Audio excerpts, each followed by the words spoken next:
Susana? Hi, Johannes. Finally, I am so happy. Can you hear me, Johannes? Yes, I can see you, I can hear you. Yeah. Let's see. Yeah. Can you see? I can see you perfectly. The voice Okay. is moving. Yeah. Try. Yeah. Do you have headphones? No. I have earphones. Okay. No. Johannes, it's perfect. It's perfect. Okay. Just If next to the computer. I stay near enough, yeah. Yeah. So happy, Oh, Johannes. Everybody was joining us, Kip, Claire, Paula, people from yesterday, and you were missing. So thank well, you it very is much. only now that the live thing came up, and I Yeah, saw it and touched it. Johannes, when you move, the voice goes. Oh, I So see. just keep it next to because I have headphones and here is Inza. I have headphones and it's easier for me to talk and to hear you. Okay, so maybe So I'll do that. let's see with that. You are going to hear better. Maybe, oh yes, I'm sure. I think I it's mean, much better. Yeah. I hear you very well, but anyway, here we No, are. now it's Oh, better. yeah, you are very strong now. Okay. So thank you, Johannes, and welcome. Well, thank you. This is the second interview to members of the Oñati community. Last week we had the first one with Inza. She is here. I have seen her name. So Oh, welcome, Inza. And this is the second one. So thank you for having accepted. I am very excited. good. Let's start.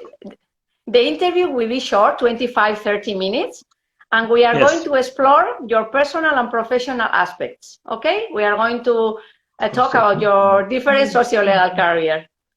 Do you Right. agree? Perfect. Absolutely. So, I'm here. so All if set. I had to introduce you, I would say, who is Johannes? An expert in restorative justice, an expert in prisons, a humble person, willing always to learn about languages, culture, but I think I prefer that you introduce yourself. How would you define Johannes Feest? Who is Johannes Feest? Well, there are several layers to that. Uh, in the family, I am brother, husband, father, grandfather, and so on. And at the moment, in that capacity, somewhat handicapped by COVID-19, of course, As because everybody. I cannot see my grandchildren and so on. Okay, now that's one layer. The other layer is, of course, the academic one. And academy-wise, I used to call myself a German jurist and a US sociologist. Now, because I studied law in Munich and I studied sociology in Berkeley, California. But in the course of time, I felt that I'm becoming neither a lawyer nor a sociologist, but some odd mixture. And so I could describe myself as a legal, doing socio-legal research on the one hand, and doing sociological jurisprudence on the other hand. So this is this kind of mixture. Okay, so this is there is a third level, however, and that is country-wise. When people ask one, where do you come from? Then I'm in trouble, because it would take the whole evening to explain that. I was born in Berlin, grew up in Bohemia, schooled in Austria, universities in Munich, law, Berkeley, sociology, doctorate in Bielefeld, professor in Bremen. But more importantly, I have virtual homelands, Heimat, in German. And this is Berkeley on the one hand, in California, and it is Oñati on the other hand. It's one of my virtual homelands. And in addition, an imaginary Bohemia that is close to the sea, where the king of Sicily comes by boat to meet his his friend king in Bohemia. So that's who I am. And international. So you have mentioned Oñati. That was my second question. Which is your connection with Oñati, Oñati community, the Oñati Institute? Right. Well, I was invited to come to Oñati by my friend and colleague in Bremen, Volkmar Gessner, and to teach in the master's program. I think it was 1994, and so my first contact in Oñati was my predecessor as a director, Roberto Bergali, who died last week. Yeah. And but even more importantly, I met Susana Arrese, whom I'm right now. I know her. And so then, to make the long story short, at this point, I became, to my own surprise, director of the institute, because originally I also had voted for another friend of mine, which is Bill Felstiner. And Felstiner, for odd reasons, declined at that point to become director. He came to Bremen and he said, now it's your turn. You have to do it. So here I was, and I felt that other people were much better qualified, but here I was. And so I started the full Oñati experience, starting with the wonderful staff at the Institute. These were the first people that I really met there. And then, of course, many foreign scholars from all over the world and local people, more and more. At the beginning, this was a slow process locally, but then more and more people I got to know. And of course, good food, good drinks, sociedades gastronómicas, cuadrillas. I learned a lot of new terms, and of course went to long walks with some of my friends in Oñati, who are all great walkers, eaters, drinkers, and walkers. So this was really the Oñati experience for me, and it became an important reference point in my life, a virtual Heimat, as I said. So that's all I need to say at the moment about Oñati, but we will come back to other aspects. So that was how you became my boss and also my friend. So that's that's great. That is right. Yes, Johannes. But when we hear about the name of Johannes Feest, this name is always connected with, as I have mentioned before, prisons, the sentence, good prison, no prison, abolition in prisons. So did you have such an interest from the beginning of your socio-legal career? No, not from the beginning. My socio-legal career started really with high judges, studying high judges in Germany with my teacher Ralf Dahrendorf, the sociologist in Tübingen. Then I went to the United States, and I had another good teacher, which was David Matza, the criminologist.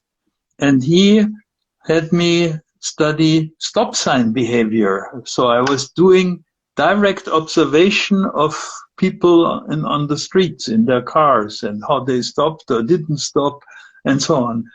And then, still in Berkeley, I had another teacher to whom I was research assistant, and this was Jerry Skolnick. And Skolnick had done important first research on the empirical work on the police, on the American police.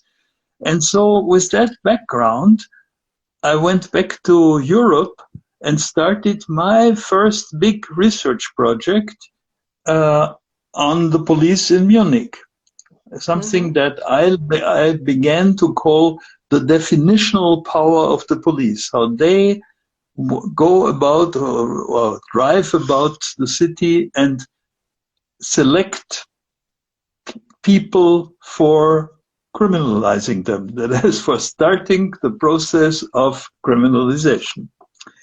So that became the cornerstone of my academic career, really, that kind of research. And prisons became my major topic when I finally arrived in Bremen. And there, as a young professor at the University of Bremen, I did different, my connection to prisons was again on different levels. I studied prison law, and we started a big commentary of the new German prison statute, and which is now in its 7th edition.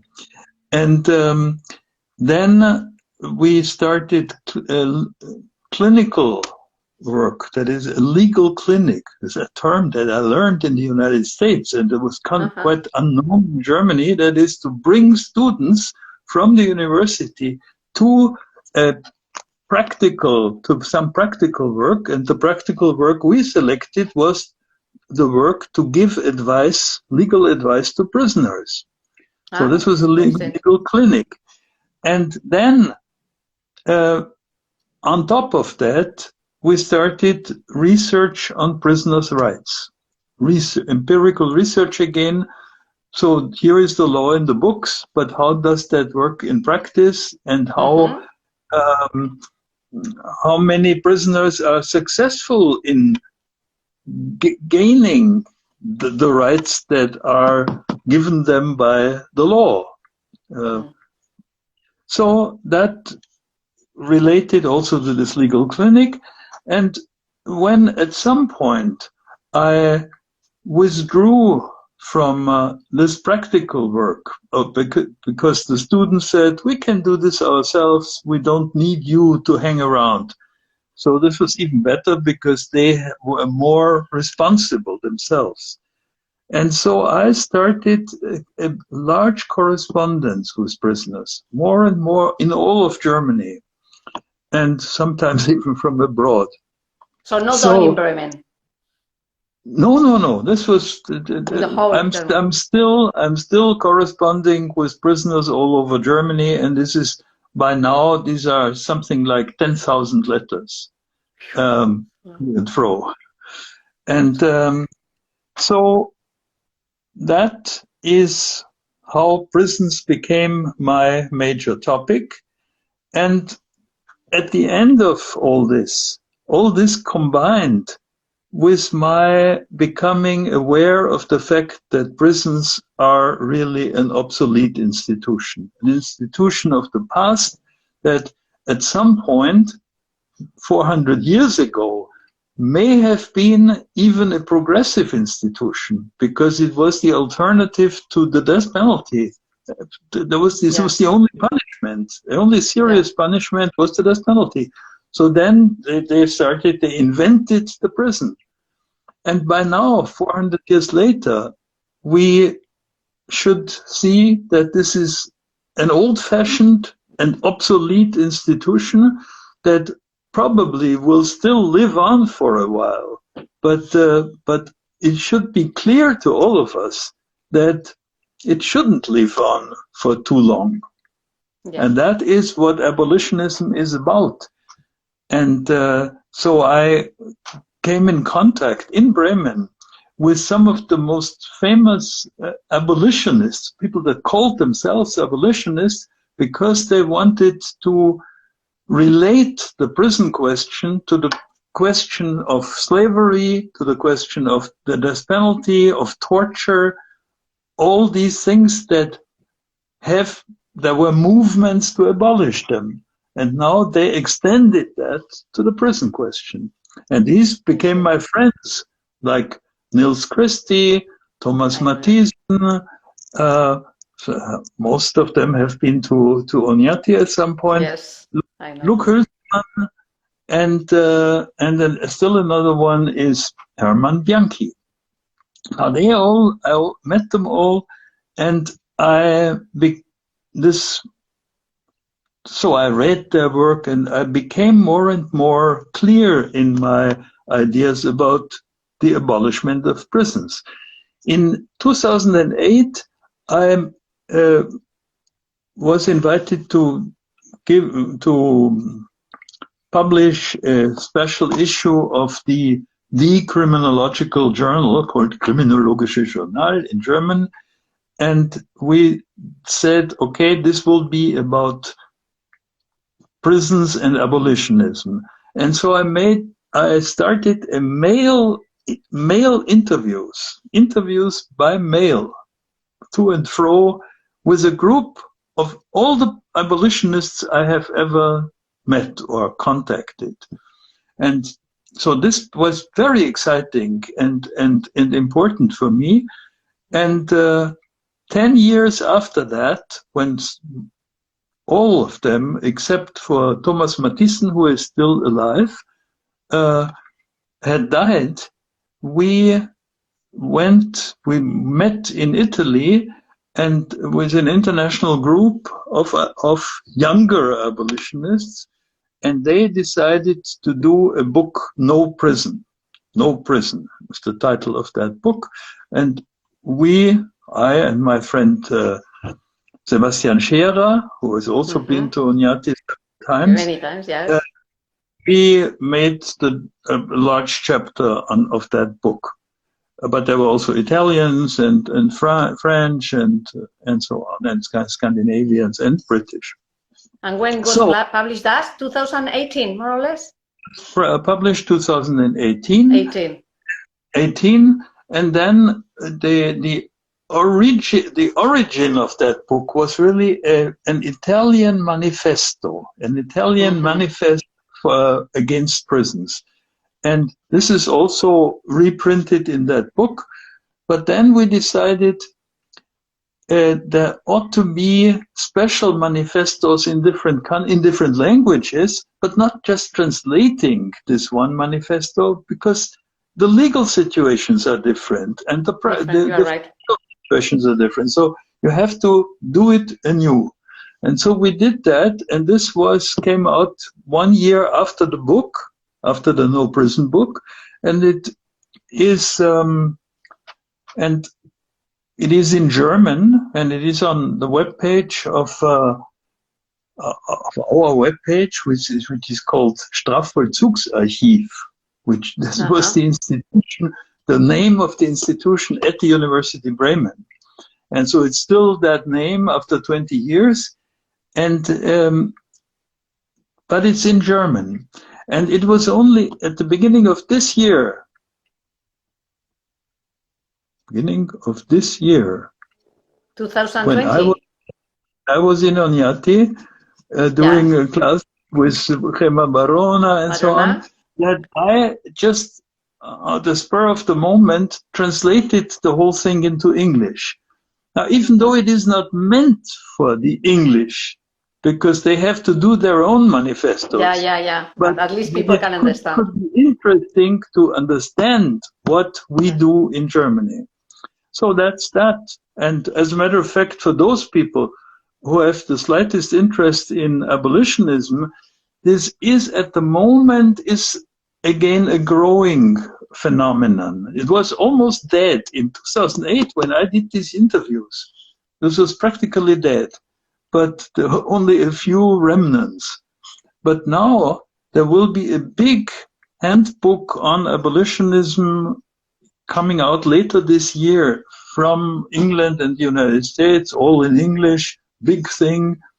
And so there is some activity on the academic side.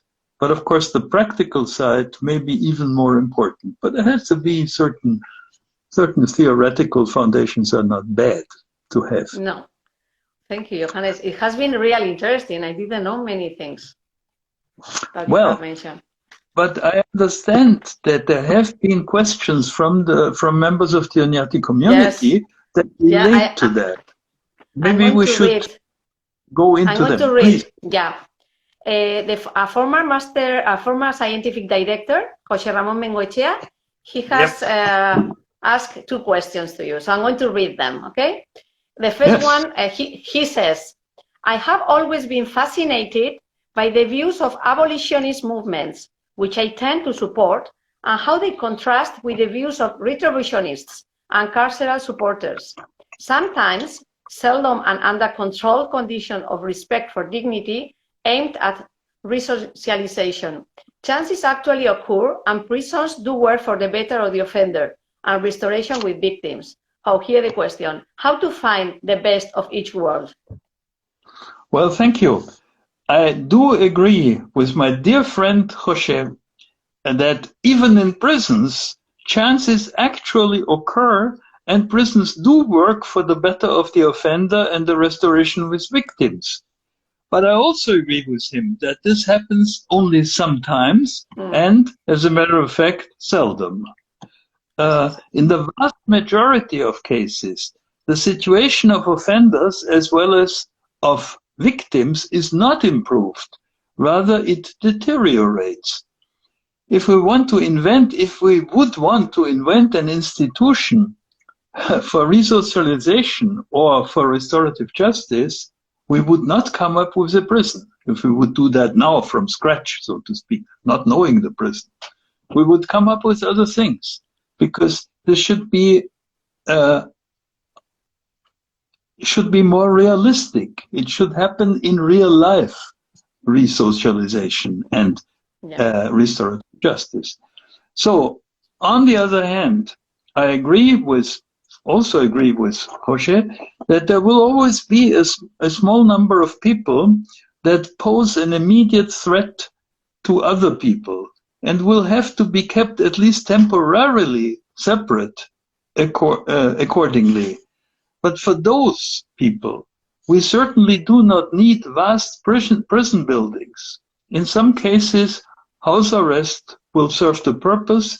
In extreme cases, we may need them to have them under close supervision, as Jose again said, under controlled conditions of respect for dignity, until they do not pose a danger anymore to themselves or others. But it shouldn't be, life sentence and things like that. It may be a short time. People change. Well, the reality is that we know that most of us have changed over time in one direction or the other, and there are indeed prisoners that have not been re-socialized in prison, but when they got out, they made a turn in their life and became respectable people. And one of the people that started with me this correspondence with prisoners is a case in point. I have known these people, and he lived after spending 30 years in prison. He lived an honorable and life in Hamburg, and with many friends and so on. Yeah. So much to this part of Jose's question. And there is a second question from him also. Please. He says, would you ever advocate prison for socially harmless convicted criminals? Think of the Catalan sovereignty leaders in prison. The Supreme Court issued a note through the social media threatening prosecution of civil servants if they adopted lenient execution measures during the COVID-19 pandemic. So what do you have to say about that? Well, I would indeed never advocate prisons for socially harmless convicted criminals, so-called criminals. As a matter of fact, socially harmless behavior should not be labeled crime. Such acts need to be decriminalized immediately. Now, the Catalan sovereignty leaders is a different case. They are political prisoners. Having been elected to regional or national legislatures, even European legislatures, they should have immunity for criminal prosecution. It is unfortunate that the Spanish state has abolished this internationally accepted provision. I found this out only while it happened. Then I checked. Nobody could tell me, but Spain abolished immunity, and this, as well as the decision of the Corte Suprema strikes me as a misguided form of abolitionism. You don't abolish good institutions. Okay? Yeah, and as we have mentioned in the sentence made by Jose Ramon, COVID-19, what's to do with the pandemic, with the COVID-19 in prisons? Because recently I read an article, our friend Connie from Chile, she sent me an article, and the situation of prisons in Chile is horrible. So what to do with the pandemic in prisons? Yeah, well, there are, of course, the prison systems, there are some that are really extremely horrible, but all of them are to some degree horrible. And in any case, a pandemic like that has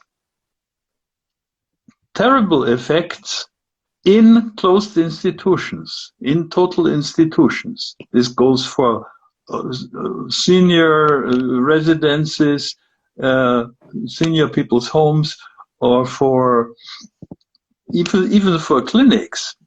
Yeah. But it also, and especially, is true for prisons.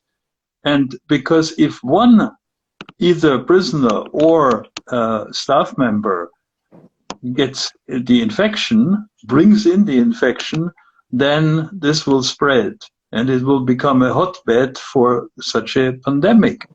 And therefore, what they do now in Germany and in most other countries is they cut off the prisoner even more. That is, they don't have, in Germany, they don't are not allowed anymore to have visitors. They are not allowed to go on furloughs outside the prison to work or to meet their family. So rather, they are now extremely cut off. No resocialization is even thinkable under these circumstances, and therefore, the clever thing to do would be to release as many as possible. Be it temporarily or whatever, or amnesty, or there are different ways of doing that. But to get the pressure out of this prison system and get the danger of infection, of this hotbed of infection, you have to get the numbers smaller, which is, of course, a very abolitionist idea. So it would strike me if they do it now, they might find that the people you leave out, be it only temporarily, do not immediately commit new crimes and so on. And so that would be very good, would serve as a good example and arguments for reduction in prisons in general, leading to abolition at the very end. Yeah, because it's becoming a real problem. We have another question from a former master student here, Gert Kieping from Netherlands. Hi, Kiep, he's with us. Hi. And he asked, I am very interested in the abolition, but how are we, for example, to deal with heads of mafia or professional killers? What would you say to Kiep? Well, Kiep, good question. The simple answer is we will probably always need some temporary detention places for people we are afraid of.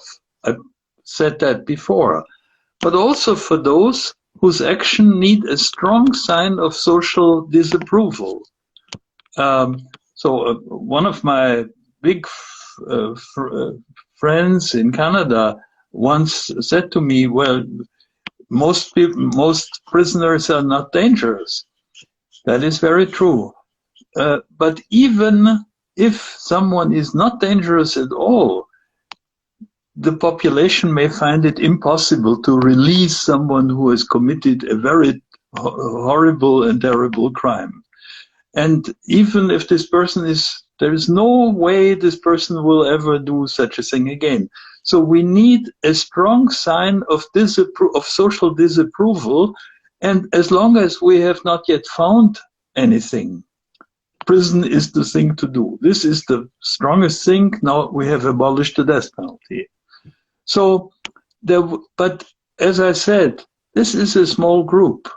This is a small group that either pose an immediate danger or have committed crimes of a sort that we need something to make this, to publicize the our sense of disapproval. So that is all I can say.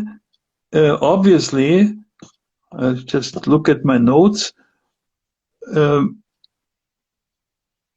What do we do? Obviously there is another question, which is not really the one raised by Kip, who is saying the usual thing about mafia or sex criminals or murderers and so on, or monsters in short. There are very few such monsters that I have met in prison.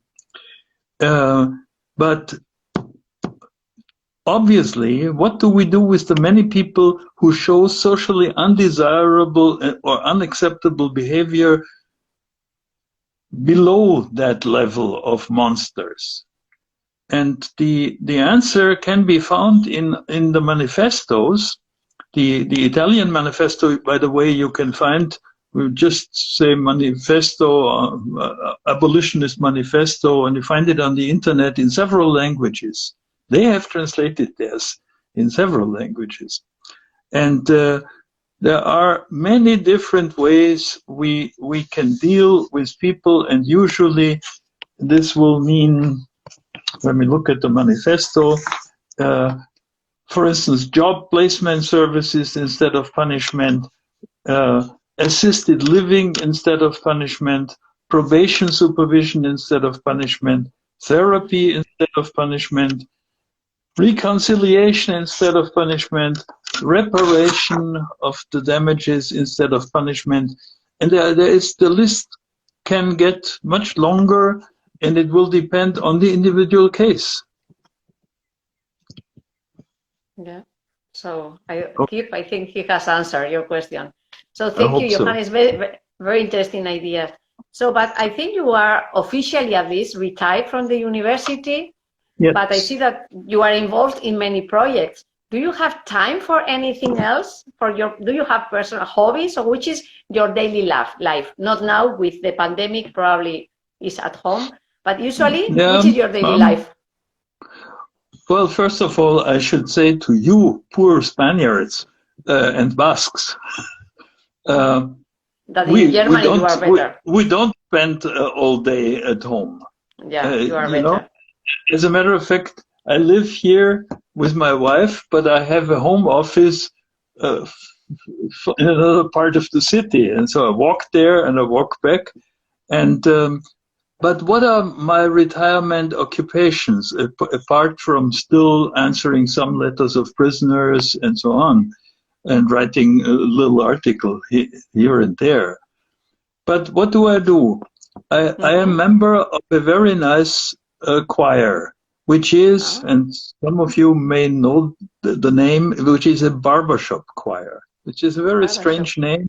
But barbershop is a kind of music that came out of the United States, out of maybe partly the Italian, but also the black population, and they met in barbershops and sang there while waiting for being treated with their hair. And so anyway, it's a very interesting style of popular music. So that is one thing. Another thing is that we started almost 20 years ago something that you could call public literary society, doing public readings in Bremen as a group. That is usually more than one reading from something we have chosen, and people come in great numbers to listen to that. And it's a lot of fun to propose things that are slightly outside the usual life of theater and opera and so on. So things But that are.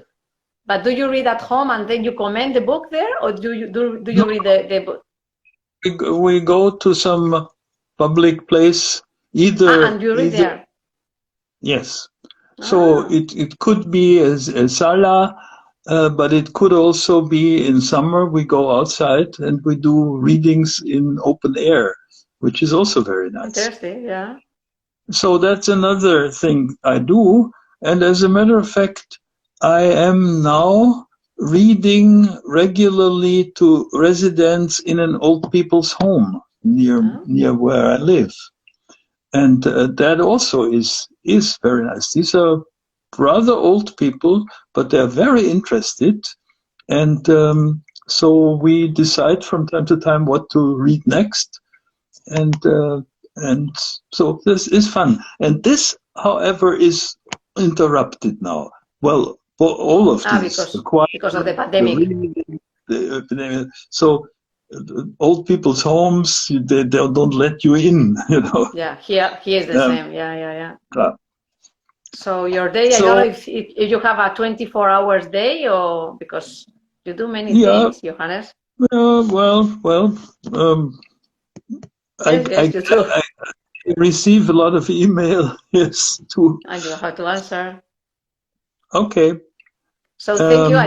I think we know more about your personal and professional life. So thank you. Has been very interesting. Johannes, what would you say to those people who are thinking of coming to Oñati as visiting scholars to participate in the master's program because they stay 6 months? An advice just before coming, during their stay, languages, anything that you can advise them? Well, I know that Susana, who is in charge of that, really gives very good advice anyway. So I can restrict myself to saying there is no standard way to prepare for Oñati.